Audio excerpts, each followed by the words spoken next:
Yeah, so really what I wanted to talk about was effectively performance, how performance can impact your website. I know we've spent the last few days talking about really good stuff about SEO strategies, search strategies, social media networks. What I wanted to talk about was effectively what the impact of performance has on the website. So how that affects conversions, how that affects the brand effectively. So effectively, what I wanted to talk about is a 1 second delay in page load time can lead to effectively a 7% loss in revenue. So multiple studies. This study was actually carried out by the Aberdeen Research Group. And again, there's multiple studies. So Amazon have said 100 millisecond delay leads to a 1% loss in revenue. So again, performance is absolutely key. And this is no different to the China market at all. This is an interesting stat as well. So that 27 seconds, that's the actual time it takes for a website to load inside China when it's hosted outside of China. So it's hosted from the US or hosted from Europe. So as you can imagine, and for most of you guys, if the website's taking quite a long time to load up, people want to sort of go to another site, go to a competitor site. China has multiple issues around performance, whether it's a regulatory issue or if it's a sort of licensing issue, an infrastructure issue. There's multiple issues around performance in China and how we can fix that. So the company I'm from is CD Network. So we actually focus on helping our customers deliver their sort of websites, web applications into China.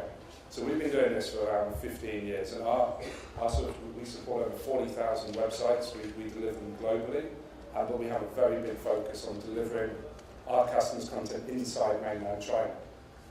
So really the main messages I wanted to get across today were performance is absolutely key. So if you invest into sort of marketing, branding, etc., that's all very good, but if your end users can't access the website, if they can't make those shopping cart transactions, if they're very slow, obviously that conversion never comes through. People never go on to sign up. So we've seen this globally, and what I'm going to focus on is how that impacts in China. So here's some sort of key stats on China. So I think the key points here are there's 300 million web users, or actually e-commerce users in China. So this is already almost sort of double the US. So the actual space and people actually spending money in the US is absolutely huge in China. So, and again, we're only talking about 45% penetration rate. So this is continuing to grow. Again, we've touched on this over the last few days. It's an absolutely huge space. In terms of internet economy, $16 billion. So the actual market for e-com in China is absolutely huge. The year-on-year growth is absolutely massive. In terms of users, as you can see here, they're expecting it to get to 750 million users. So again, the internet users are increasing, spending's increasing, penetration still has to go higher as well. And again, as the economy sort of and e-com matures, it's massively important to get it down. This again comes down to performance. So we actually carried out a study with the Planet Retail. So as you can see here, this is actually a recent study, so I think we finished this in November last year, so it's only sort of 4 or 5 months old. And we asked Chinese end users how important speed is across e-com and m-com. But effectively, as you can see here, 90% of Chinese users dislike sites that are slow. People have the habit of the internet's slow in China, it's expected to be slow, but this absolutely isn't the case. The second biggest concern across was how secure, and I think we've touched over payments yesterday, trusting a certain brand as well. But again, people are uncomfortable in China to sort of spend money if they feel that the site isn't secure. So security is another massive concern. You can see here, more than half of Chinese users want you as the organisations to improve security. So again, these comes down to things like how safe is the site, how do you collect payments on the site. So again, it's absolutely a massive topic to discuss. So just highlighting what the issues are. Speed, and the main points I'm going to talk about today, especially is speed is absolutely critical. It's kind of, I think the most common topic we hear is IT handle, our infrastructure IT handle speed. What we typically see is IT don't really, they think the problem is sorted, oh that's fine, we have something in China that's taking care of it. People aren't complaining, but what we're finding is end users are not actually complaining because they're going to another site, they're abandoning the site and conversions are lower. Quick and easy to use websites, again, it comes down to navigation. You have to make sure the website's really easy to use. The checkout process is very easy to use. And again, security is hugely important, but not the expense of speed as well. So as websites become more complex in terms of real-time inventory lookup, user blogs, user reviews, real-time checkouts, etc.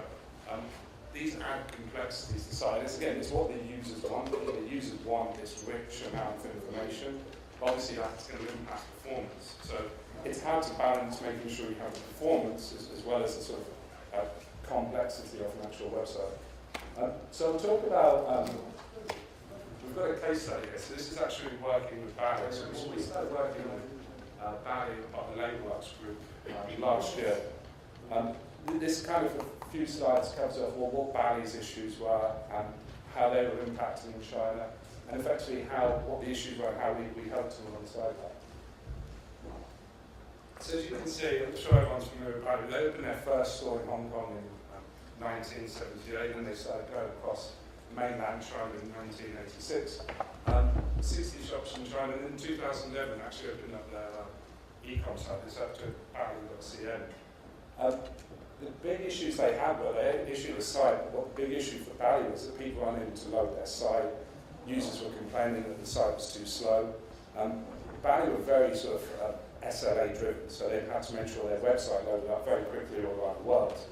The big issue for such a sort of promising market for them was the website was loading up. In some cases, in certain regions within China, the website wouldn't load at all, it was crashing. A lot of people think, okay, we have something in place, but the big issue was then was the performance and then also a regulatory point of view. So if you were to load host a website in the UK or in France, you don't require any licenses to deliver that content. In China, you do require licenses.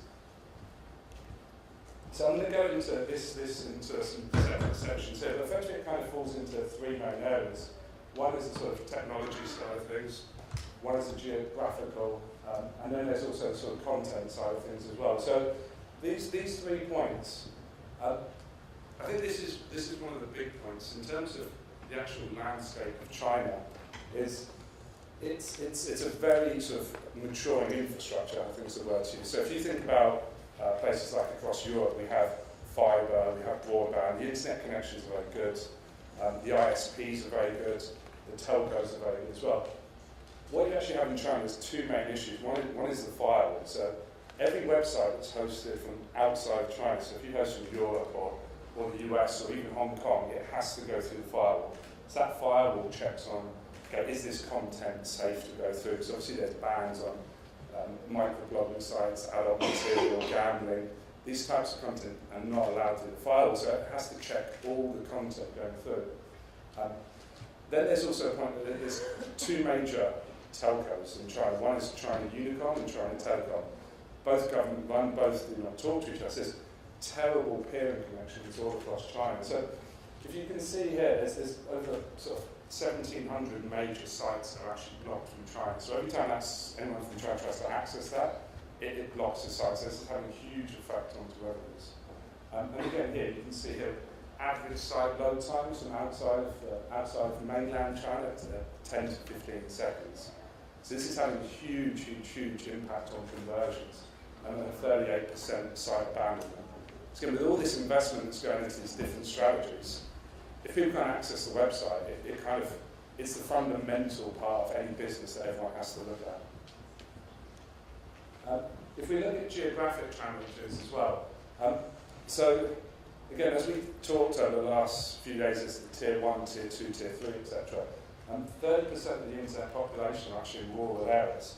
So if you take away outside of places like Shanghai or Beijing, if you actually start looking going further out, there's very poor internet connection, there's very poor sort of broadband connection. So a lot of people are connecting via their phones, but again, it's 16 seconds is what we're seeing for a website to load. Another statistic is if a website takes over 3 seconds to load, there's actually a 40% bounce rate. 3 seconds is kind of the key goal most companies go for globally. So if you can imagine 16 seconds, it is ridiculously slow. Even if you serve from Hong Kong, there's a 50% slowdown on the site. So the main focus has to be on how to deliver inside mainland China, how to deliver across all of China as well, making sure you can access all of your users. And then this is, I'd say, one of the more sort of confusing points. So when we speak to a lot of our European customers and US customers, one of the biggest challenges is how do you get the correct licenses. If you're not correctly licensed in China, you're likely to get blocked. The process of being unblocked, so I don't know if anyone's gone through that process, it is a massively painful process. It can take 6 to 12 months. Some companies have been going through getting unblocked for 2 to 3 years now. So effectively, there's a couple of main licenses that every company has to have when going into China. One is the ICP ban license, and the second is the PSB ban license. So this actually has to be, so for any organisation that wants to have a website delivered inside mainland China, you have to go about getting these licenses. If you do not have these licenses, you have to be delivered from Hong Kong, or you have to be delivered from outside the firewall, which again comes back to our earlier points about performance is going to be incredibly slow, abandon rates are going to be incredibly high, conversion is going to drop off as well. ICP is needed for any company that's transacting. So if we kind of break a website into 2 different parts, one is a pure brochure website, so it's just advertising the products, and the second part is a transactional site, so an e-com site which has a shopping basket facility. If you have a shopping basket facility on your website, you need an ICP ban license. The PSB ban license effectively registers the domain to that site as well. So again, both of these are needed. The reason they're needed as well is if the Chinese authorities or the firewall actually look into, hey, we flag this as suspicious content, they'll look to see, okay, have you got the correct licenses in place? If you haven't got the licenses, they will just immediately block that site. If you have got those licenses, what actually happens is they'll contact you or contact your opens the website and say, hey, you flagged something as potentially suspicious, can we look into removing it or getting it fixed? So instead of taking down the whole site, what happens, we might have to remove a single image or a single object. So what are the options on fixing it? So we've been in this space for 15 years. We've been helping companies deliver their content in China. So one of the options in fixing this solution is building a data center. So okay, how do we build a data center in China? That's not the best solution. So even if you put a data center in, say, Shanghai, that would be great for some of the users in Shanghai, but then in the other territories and provinces and cities, it won't have any impact at all. So you'll still get ridiculously slow site performance. The cost of building a data center is very expensive, and I'm sure that some of you may have looked into just getting hold of the data center in China is almost impossible as well. So you've kind of got 3 different ways. So this is I'll try not to go too technical. We are a technology company, but I'll keep this as straightforward as possible. So adding data centers, it's expensive, it doesn't really work. So it's, again, unless you're going to invest in like 20 or 30 data centers all across China, it's not the sort of greatest or best solution effectively. The second is using some sort of hardware device. So that's actually putting acceleration boxes in different parts of the country. That's absolutely useless for an e-com site because you would have to place one of these boxes in all of your end users' houses. These boxes are 10,000, 20,000 euros each, so it's going to become very expensive if you're going to do that. So, and then if we look at traditional sort of CDN, content delivery networks, it's kind of what we do.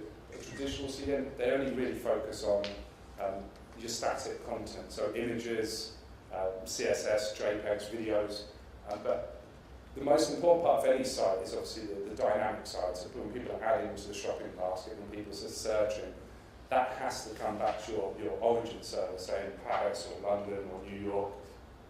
So a traditional CDN cannot do anything about that dynamic acceleration. So again, that's not much use. So quickly, I'll kind of go into the tiny little pitch, but what we do is we kind of have infrastructure inside all across mainland China. So we have 25 points of presence all across China. We almost create our private internet connections all across China. We accelerate the dynamic content all the way back to your origin data center. So there's no cost of infrastructure, there's no licensing issues, everything just gets sorted straight away. Here's some actual real data.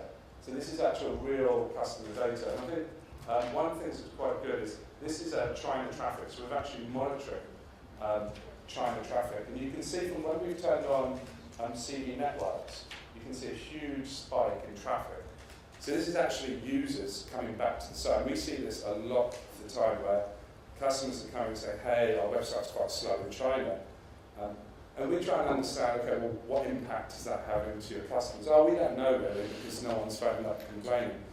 But I think the real question you have to ask is, well, how many people are not returning to your website because of slow performance? Typically when we see an increase in performance, you see much greater spike in traffic. So within, I think, a 4 or 5 month period, there's a 13% increase in traffic. Actually, a good example, we worked a few years ago with a company, I think I've mentioned this to a few over the last few days, but we worked with a company called Outfit 7. They have an application, Talking Toms. It's like a cat you talk into. I'm sure some of you have seen it. They've had 800 million downloads of this application. The big issue they had was that within China, this application was unable to download because they had their data center hosting the application in Slovenia, I think. It was a 20 meg download, so every time a Chinese end user tried downloading this application, the download failed. So no one was able, so they just lost all these downloads. They started using our services inside China, and what actually happened was, actually at the time they had 500 million downloads, they got an additional 200 million downloads of their application within just a 3 or 4 month period. So it just shows, again, performance is massively important, losing customers and losing revenue because of this. So ultimately, we went through the situation with Barry, who are having these issues. So Barry went through the process and really looked into performance. How do we fix our performance?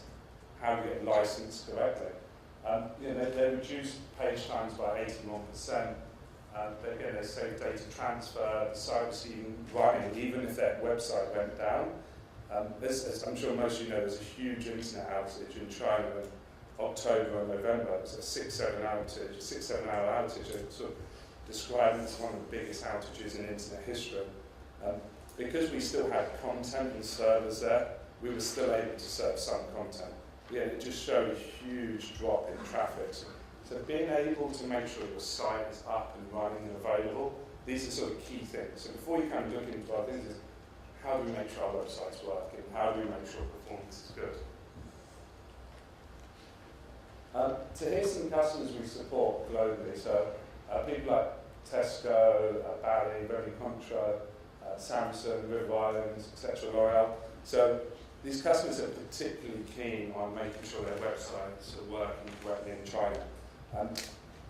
Even if your website is working well in China, you always need to look at how you can improve this further. Tesco particularly were concerned with just not China, but areas of sort of Malaysia, Thailand as well, Korea, Singapore. Tesco a €1 billion plus e-com site, so not including the retail stores, just the online side of things. So they're very very strict on monitoring the performance of their website, very strict on monitoring how does performance increase that the conversion rate effectively. So China's a huge area, and obviously they're investing a huge amount of money into China to make sure their online grocery store business is successful there. But the key thing they looked at, even before they launched their online business and delivery service there, was making sure performance was at the same standard as it is in the UK, as it is in Germany, as it is in other parts of the world. Rather than sort of accepting Chinese users are expecting a slower website, their approach was actually it should be the same performance as our site is everywhere else in the world. It shouldn't make any difference if our users were in Russia, China, or wherever. It should have the same site performance. We're finding more and more Chinese users now demanding fast websites. So it used to be 3-4 years ago, Chinese users were willing to wait a few extra seconds. Like we were willing to wait when we had 56k modems. If the website took 40 seconds to load up, we would sit there. But now we want it to load up straight away. If it doesn't, what do we do? we go to another website. There's so much competition out there, there's so many things we can do. So there's absolutely nothing different for the Chinese users. We actually support Net-a-Porter as well, so we support Net-a-Porter sites running globally. One of the big issues they had as well was China as well. We discussed it. I don't think Net-a-Porter is the sort of household name in China and everyone's know. But again, what we see is, in terms of traffic, that they're massively increasing the amount of traffic that's being driven to their online store. Their revenues are increasing. So although they may not be a household name that everyone knows, they're still massively increasing. And what the problem was is they have their servers located in London. And you can see this is actual real customer, real Net-a-Porter data. It's taking 17 seconds for the website to load, out of London. So again, people trying to access the site. People aren't willing to wait 17 seconds. We turn on our services 3 seconds. But I think this section on the right-hand side, if you look down here, it's quite difficult to read, but these are the different cities in China. And as you can see, the performance in red is what it is from hosting from London, and then green is when we've actually turned on our infrastructure inside China. As you can see, the performance in every city is different. Some places are quicker, some places are slower. So that's the important thing to understand. Because of their multiple ISPs and the telcos, it can be very slow in different parts of the country. So one thing I would suggest is have a look at performance and don't just look at, okay, what's the performance like for our website in Shanghai? The mistake a lot of companies make is they'll go visit and they'll try what the website performance is when they visit that country. And think, no, this isn't too bad. But again, you can go on that website an hour later and it might be unusable. You can go to 5 miles down the road, almost across the road, and the website can be unusable. We've had to use and invest in different tools to make sure the performance. We use this, for example, is a tool called Network Bench. The Network Bench specialises in monitoring China users and going through that process. So just last couple of slides here. But effectively how to choose the right CDN, so content delivery network. Make sure that the organisations you use have a global infrastructure and make sure they're delivering inside mainland China. There's organisations which absolutely can say, yes, they can deliver your content into China, but what they actually mean is they're probably delivering it from Hong Kong, or they're doing it from outside the file. That absolutely has no use, as you see from the sort of performance. Go through the correct testing methodology. So rather than just taking the vendors, hey, yeah, this is your performance in China, try and set up a trial, have it running for like a week, make sure the performance is good. And obviously during this period of time, you can check conversions. What you typically see, even in a week, is you see conversions going up. Whatever you measure will have metrics associated with that. Make sure it's secure. Make sure the vendors you use or anything you use is PCI certificate. So make sure it can handle payment cards, making sure it works with sort of other retail organisations, financial organisations. Again, it's absolutely key to make sure you have this. Security is absolutely big on everyone's agenda as well. Lots of sites are being sort of facing DDoS attacks, as sites are being taken down. So make sure the vendors you're looking into can handle these types of attacks, what they do in those types of situations. Yeah, these things, again, it's a low-cost investment. We're not talking, this isn't going to cost hundreds and thousands and millions, etc. It's a fairly low cost. It's kind of like the way I like to describe it, it's kind of like it's the delivery of the internet. So you've got these great products, these great brands, but if no one can deliver that great brand, then it's absolutely useless. You're trying to have a warehouse full of stock. It's the same with the website. You've got this great website, great messaging and a great brand, these brilliant applications, but if the end user can't access these applications and websites, then it's kind of absolutely useless and not effective. Final slide. So effectively, this is kind of a quick sort of do's and don'ts. Be absolutely sure of the sort of regulations you have in China. So making sure, okay, does your site work with the correct procedures? Are you making sure you're not doing anything your site shouldn't be doing in China? Do you have the correct licenses to deliver your site in China? It's not just a case of, hey, we've done our translation. It's a case of Chinese users consume information in a different way as well. They're after a lot more information we're after a lot more detail on the website, and then we've discussed the last few days. So if anything, your site has to be more content heavy in China. So obviously what we're saying is do all these things and obviously invest in that, absolutely, but make sure performance is sort of top of that priority. If you're going to add stuff to the website, how's that going to affect the performance? You might have the best application in the world that's going to increase sales, but if it makes the website unusable, then again, think a bit again how to work there. So one thing we've typically seen is most people will go back and say, especially I think most of the audience here come from the business side of things, kind of feel, hey, this is IT's issue, IT should be dealing with this. And then that's where IT kind of come back, and that is it. IT's 90% of their time spent sort of firefighting, dealing with multiple issues within the business. So what they'll typically say is, hey, yeah, no, we've got a solution, it works, but it's kind of, okay, get some data. Understand, well, does it work? Does it work in all the different provinces? Again, there's companies like us and other companies in the space as well. They'll be more than happy to sort of say, well, here's some tests. This is kind of different. And again, these are sort of industry standard tools. So really, I think the main point I want to sort of give everyone is performance is absolutely key. Performance affects revenues. If you don't take performance seriously, it will have a huge effect on the brand. Chinese users do not want to wait for sites to load. Like we don't want to wait for sites to load. So it will have a big knock-on effect on the brand. And that's it. That's it from me. So I appreciate your time and thank you all for listening.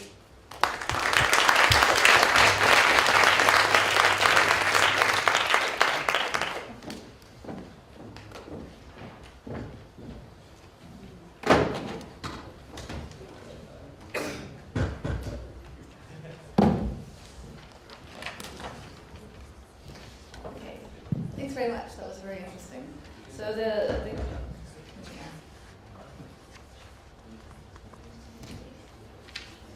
key message is really that your site needs to be inside China and managed from inside. Does that go for mobile as well? Because you didn't talk a lot here about mobile, so I'm wondering what the story is for. Yeah. So it's effectively the same here. So all of this absolutely applies to mobile. So whether it's a mobile app or an internet app, it's hosted from the same place. So it still has to make the calls back to the data center. Whether it's mobile or e-com, it could talk back to the same servers. So the same applies for both, effectively. So do you have to do a lot of censorship for these sites to get them approved? And how much does content typically have to change? Because these are not, you're not talking about news organizations, you're talking about brands, but there are still things that they would put on their sites that don't get approved?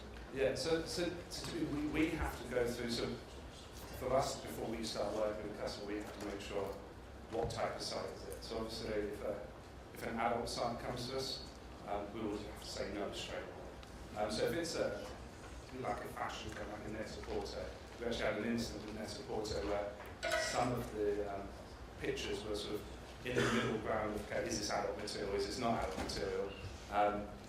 And actually the Chinese authorities contacted us. So in terms of what they went through, you can't have anything too sort of provocative on that, the information. So you have to go through some basic stuff, but then also, if you feel that you're not breaking the rules, they'll come and talk to you if you have the correct licenses. So you do have to do that review of your site. You have to show the licenses on your website as well.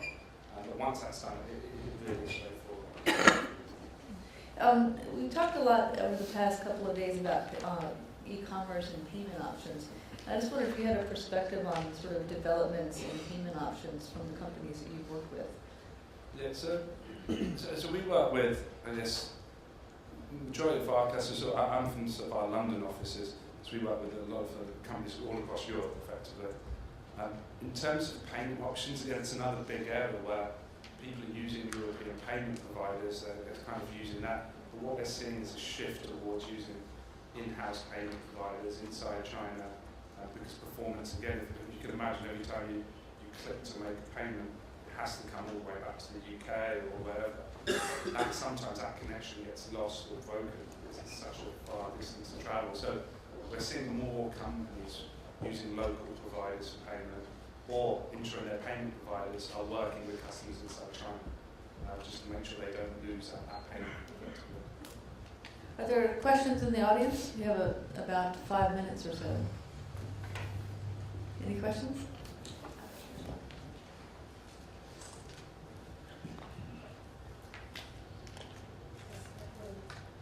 In terms of content, what is the guidelines? I mean, I know you talked about the pictures and so on, but in terms of, as long as you're 100% lifestyle, we were always told that you would be fine. Is that not the case? I just wasn't sure. So what is a question, if, as long as the content's like fine and it's sort of clean effectively, you're fine. Yeah. So 95% of the time you're fine, as long as the content's okay. The firewall kind of works in two ways. One is it's actually really intelligent software looking at websites automatically, so it's picking up for certain high colours or certain types of content, and it'll trigger if something's up. The second is they've actually got just thousands of people monitoring websites on a daily basis. So it's kind of twofold. So effectively, if it's an okay site, the eyeballs will actually make sure it's okay, but sometimes the software can pick up on certain things and detect. So it's always good to make sure you have the correct licensing to avoid situations like that. Yeah, there's another question. Hi. Is it you talked about sites? Is it the same for applications or mobile websites or? Yeah, sure. So you can use it's absolutely the same for mobile for mobile applications and also some websites as well. So the key is to have a tool in place to measure performance. So what people rely on sometimes is they'll just do what they call stopwatch testing. So someone in China will load up a page and will time, okay, it's taking us 18 seconds. That's kind of the worst type of performance test that you can do. You kind of need, there's tools out there, some of them are free even, you can quickly test your site on. So the best thing you can do is actually check the performance, beat up the IT guys a bit harder to make sure they're doing their job. Because a lot of the time they'll say it's fine, but in reality it's not fine. Are there some other common mistakes like that that companies make that might be valuable for people here? Yeah. As I said, the common mistakes are probably we're delivering from Hong Kong. So because we're delivering from Hong Kong, we're fine, that's China. But that's actually not mainland China, that's outside the firewall. Then that's a very common mistake. The second one is where we plan on putting a data center inside China. Thinking that will solve the issue because we have one data center in France and it works fine. But that doesn't work. That works for one city. That doesn't actually work in other cities. So that's not a mistake. And then looking at the performance data, I think people read the results they want to read versus actually seeing what the reality of the results are. So. Some more questions?